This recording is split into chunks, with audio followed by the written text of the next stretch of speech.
सुप्रभात। मैं जगेंद्र राणा आज आपसे जिस आध्यात्मिक विषय पर चर्चा कर रहे हैं उसका शीर्षक है मन मंदिर। मन मंदिर।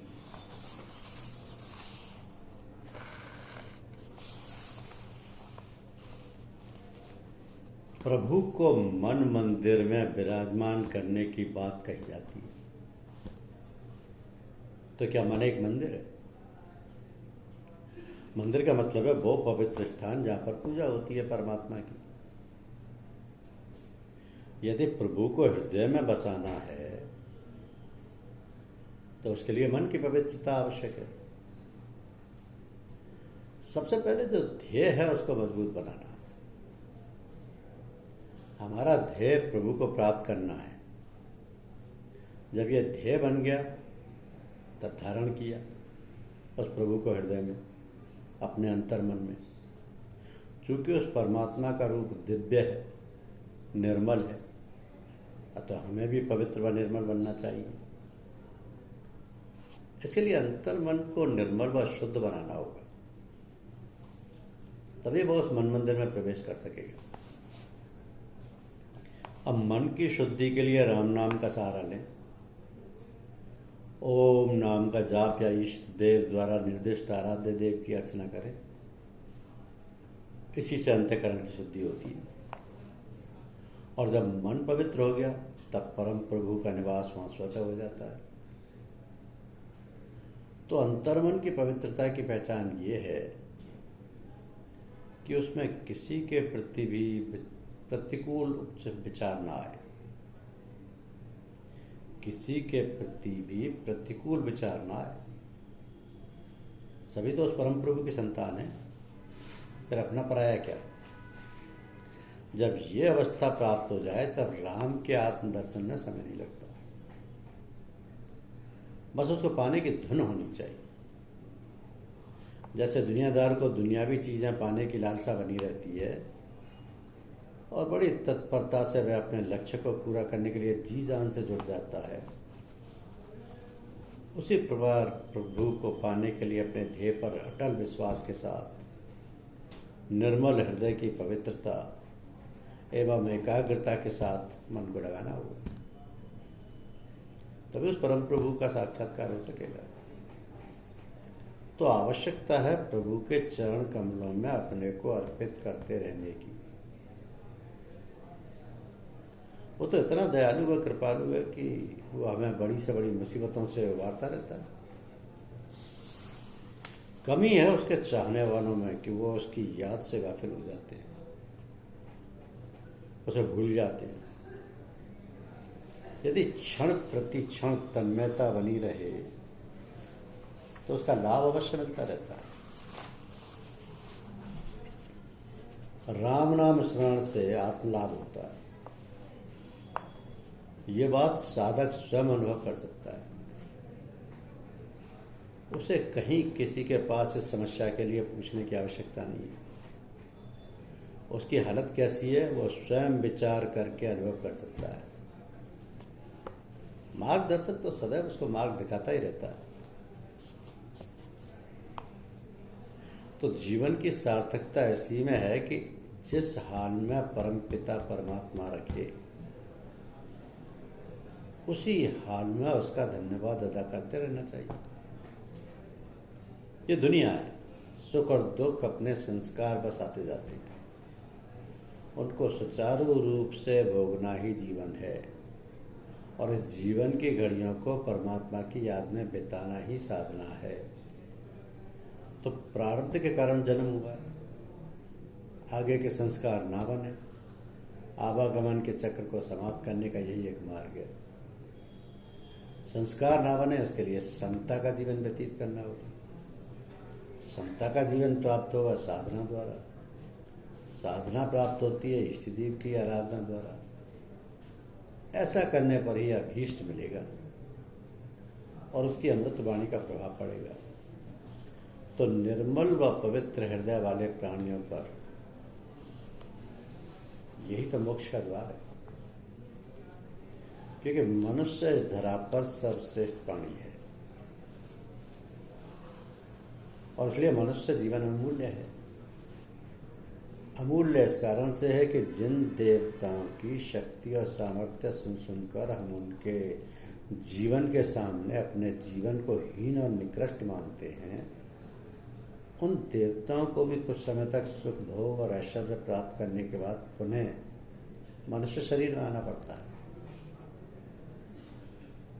क्योंकि प्राणी मनुष्य योनि में ही कर्म करने का अधिकारी है।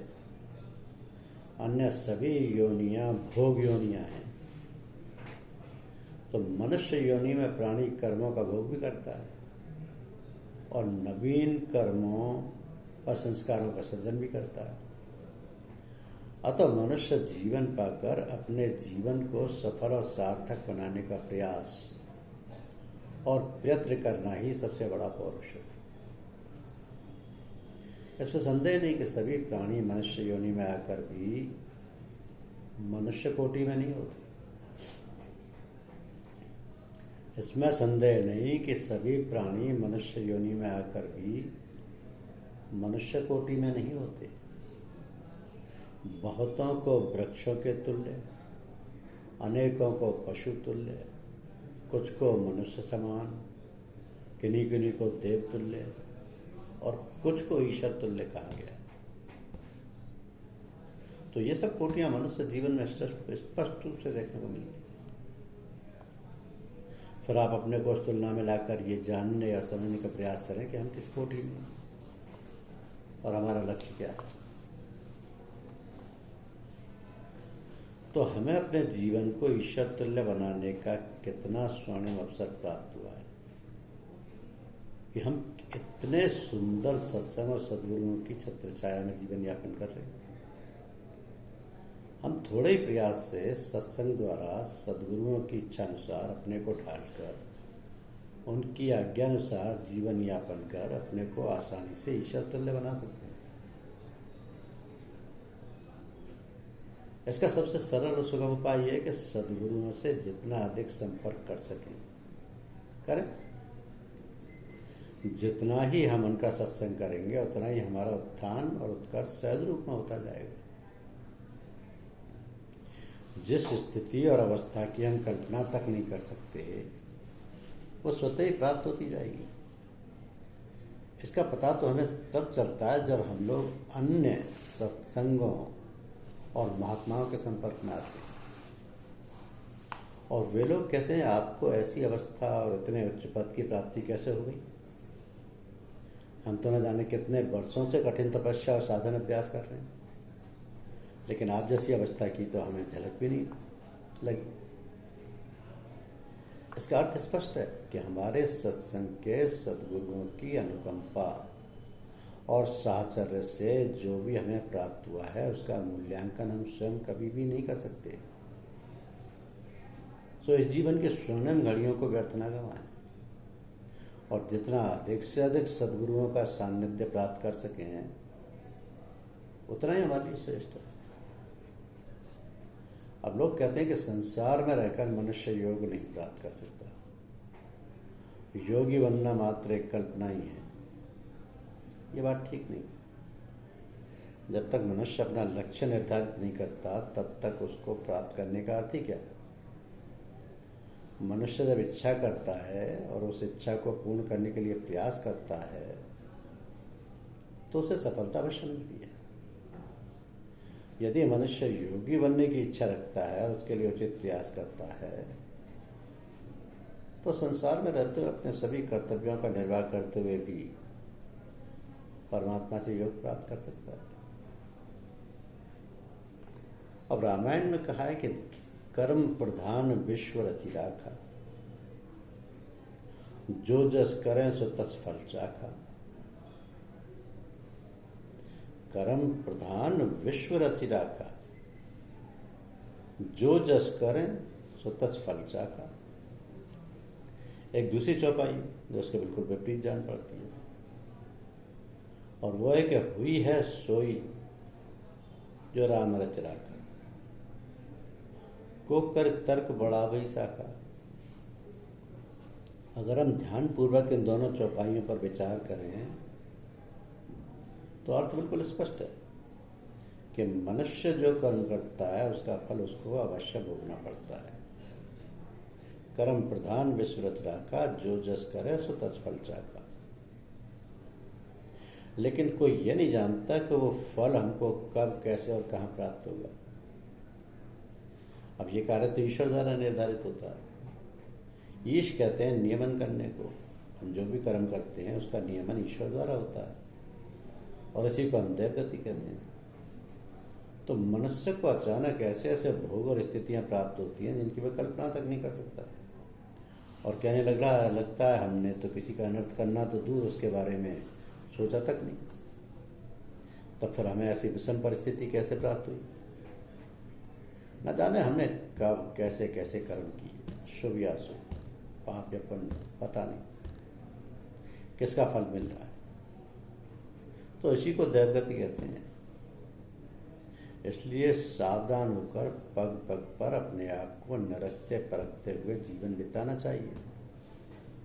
इसके लिए राजमार्ग ये है कि गुरुओं की आज्ञा पालन करते हुए उनका अनुगमन करते रहे। वे हमें सहज में ही पूर्व कर्मों का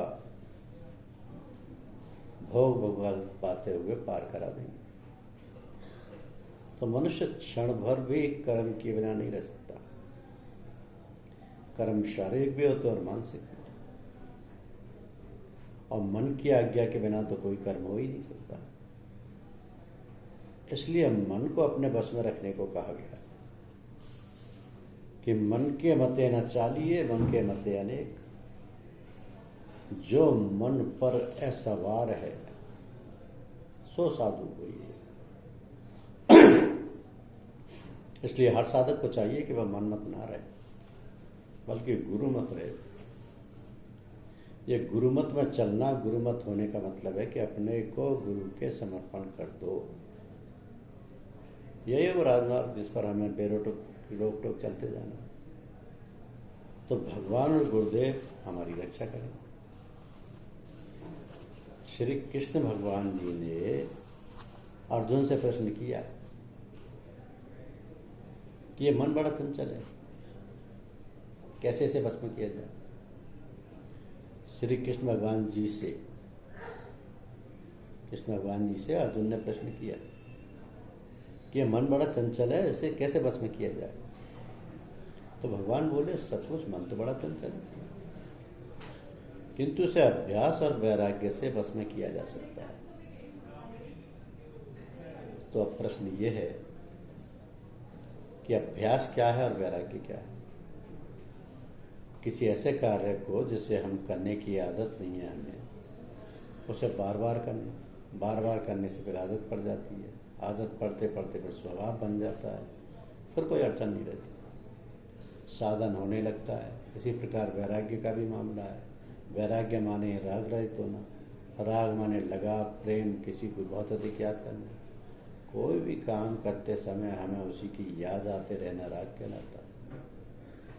लेकिन जब वही राग भगवान से हो जाए और सांसारिक वस्तुओं से पीछा छूट जाए, उनकी कोई याद ना आए, ऐसी याद की जिससे हमें जो इस समय साधना कर रहे हैं उसमें बाधा पड़े, तो हम प्राय लोगों से कहा करते हैं कि सबसे सरल तरीका है कि किसी वस्तु को, किसी और बात को, किसी संग साथ को, दुनिया की, संसार की किसी वस्तु को जिससे आपको लगाव है, छोड़ने की कोशिश मत करो, बल्कि भगवान को, सद्गुरुदेव को, अपने इष्ट को अधिक से अधिक पकड़ने की, उनसे संबंध रखने की, उनकी याद करने की और उनके साथ रहने की चेष्टा करो।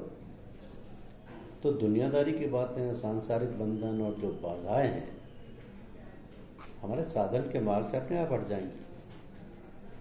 जैसे कोई दोनों हाथ की मुट्ठियों में अलग अलग कोई और वस्तु पकड़ ले और एक मुट्ठी को खूब कसकर पकड़े और सारी ताकत एक ही मुट्ठी में लगा दे, तो दूसरी मुट्ठी अपने आप खुल जाएगी।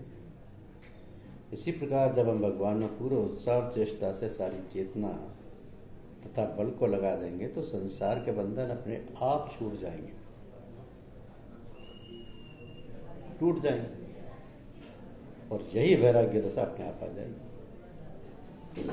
तो असल बात ये हुई कि हमारी साधना ठीक तरह से पूरी लगन और परिश्रम से होनी चाहिए। धन्यवाद।